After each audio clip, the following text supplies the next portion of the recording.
आज हम शब्द व्यवस्था के विषय में पढ़ेंगे। शब्द की परिभाषा क्या है, शब्द के किन आधारों पर भेद किए गए हैं और वे भेद कौन कौन से हैं, उनके विषय में हम जानेंगे। शब्द की परिभाषा के विषय में हमने ये जाना है कि वर्णों का सार्थक समूह शब्द कहलाता है। हमने पढ़ा है वर्ण किसे कहते हैं। भाषा की जो सबसे छोटी इकाई है उसे हम वर्ण कहते हैं। जैसे हिंदी वर्णमाला हमने पढ़ा है, हिंदी वर्णमाला में बहुत सारे वर्ण हैं। उन वर्णों को अगर हम लें, हमने एक वर्ण लिया क, हमने एक वर्ण लिया म और हमने एक वर्ण लिया ल। इन तीनों वर्णों का अगर हमने जोड़ा तो ये हुआ कमल। ये एक सार्थक शब्द हुआ, सार्थक वर्णों का समूह हुआ, इसलिए इसे हम शब्द कहेंगे। अगर हमने लिया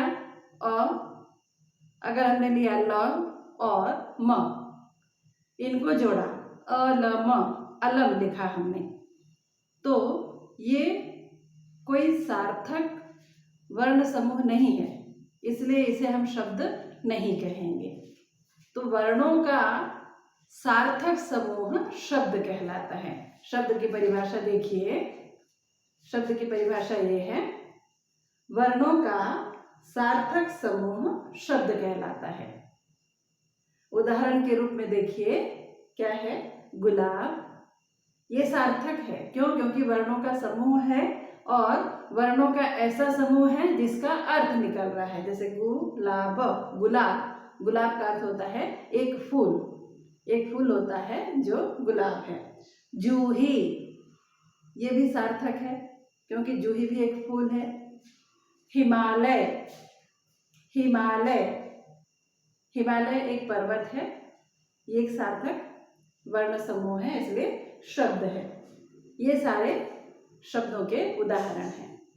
अब हम देखेंगे शब्द भेद कितने आधारों पर किए गए हैं। शब्द भेद 4 आधारों पर किए गए हैं। शब्दों की व्यवस्था 4 आधारों पर की गई है। ये 4 आधार हैं स्रोत या उत्पत्ति के आधार पर, ये देखिए, स्रोत या उत्पत्ति के आधार पर, रचना के आधार पर, अर्थ के आधार पर और प्रयोग के आधार पर। स्रोत या उत्पत्ति के आधार पर, रचना के आधार पर, अर्थ के आधार पर और प्रयोग के आधार पर शब्दों का वर्गीकरण किया गया है। अब देखिए, पहला है स्रोत या उत्पत्ति के आधार पर। स्रोत या उत्पत्ति के आधार पर शब्द के कितने भेद हैं और कौन कौन से भेद हैं। तो स्रोत या उत्पत्ति के आधार पर शब्द के 4 भेद हैं। तत्सम शब्द, तद्भव शब्द, देशज शब्द और विदेशी शब्द। स्रोत या उत्पत्ति के आधार पर शब्द के 4 भेद किए गए हैं। पहला है तत्सम शब्द। तत्सम शब्द किसे कहते हैं? वे शब्द जो संस्कृत भाषा से हिंदी में आए हैं। तत्सम शब्द वे शब्द होते हैं जो संस्कृत भाषा से हिंदी में आए हैं। जैसे सर्प, पर्यंक, दुग्ध, वसन आदि, ये सब तत्सम शब्द हैं। इसके बाद हम लेते हैं तद्भव शब्द किन्हें कहते हैं। तद्भव शब्द वे शब्द होते हैं जो तत्सम शब्द के हिंदी रूप हैं।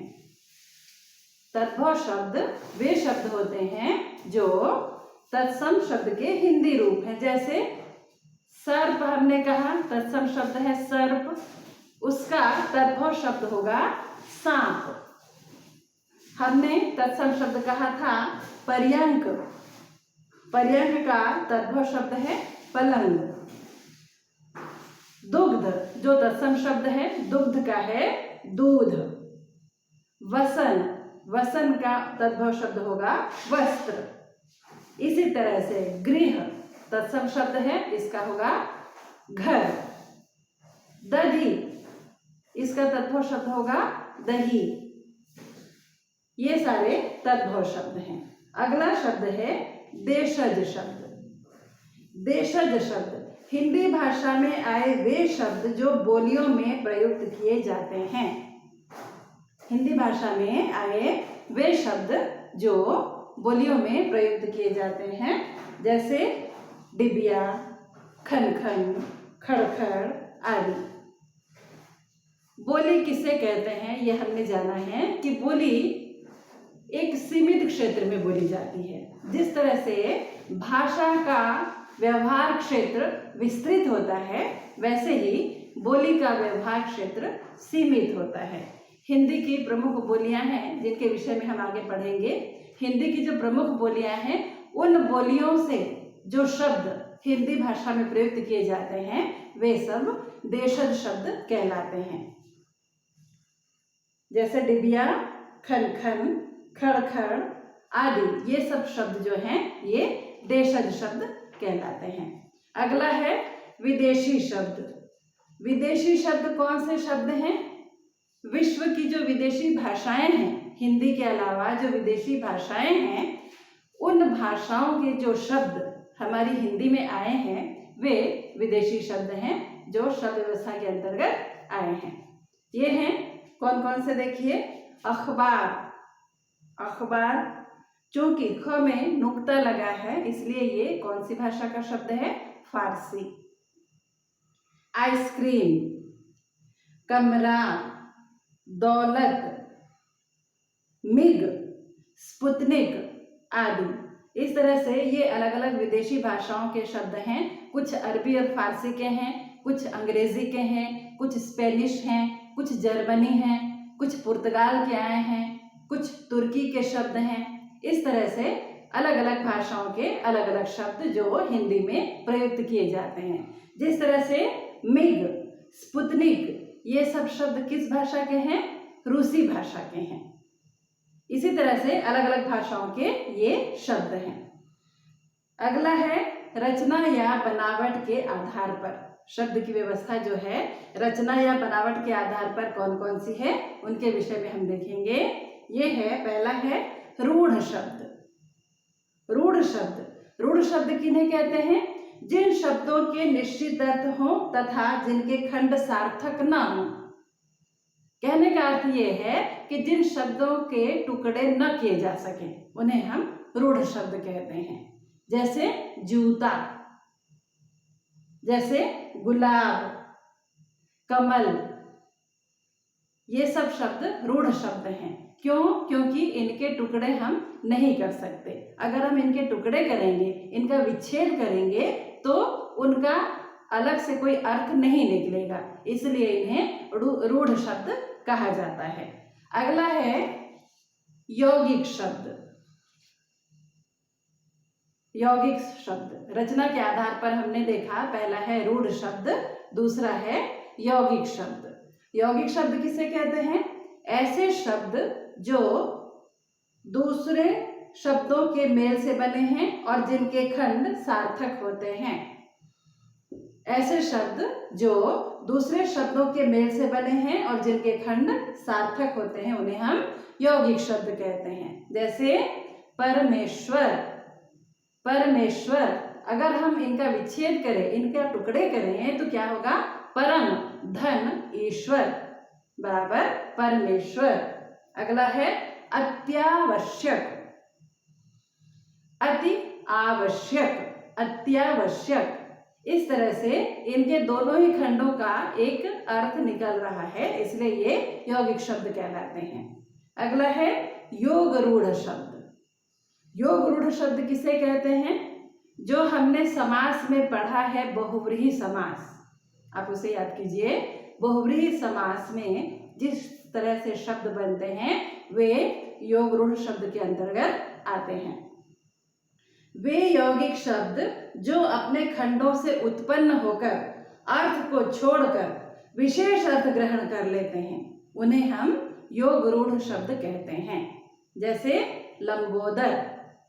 लंबोदर शब्द हमने क्यों लिया? क्योंकि अगर हम इसे लिखें, लंबा है उदर जिसका, अर्थात गणेश। गजानन, गज के जैसा आनन, गजानन कौन? गणपति, गणेश। पीतांबर, पीला है अंबर जिसका, पीतांबर, कृष्ण। विष्णु। मेघनाद, मेघनाद, मेघ के जैसा नाद करने वाला, मेघनाद। इस तरह से ये सब शब्द क्या हैं? योग रूढ़ शब्द हैं। अगला है अर्थ के आधार पर शब्द के भेद कौन कौन से हैं, देख लीजिए। अर्थ के आधार पर शब्द के जो भेद हैं उनमें है, पहला है पर्यायवाची शब्द।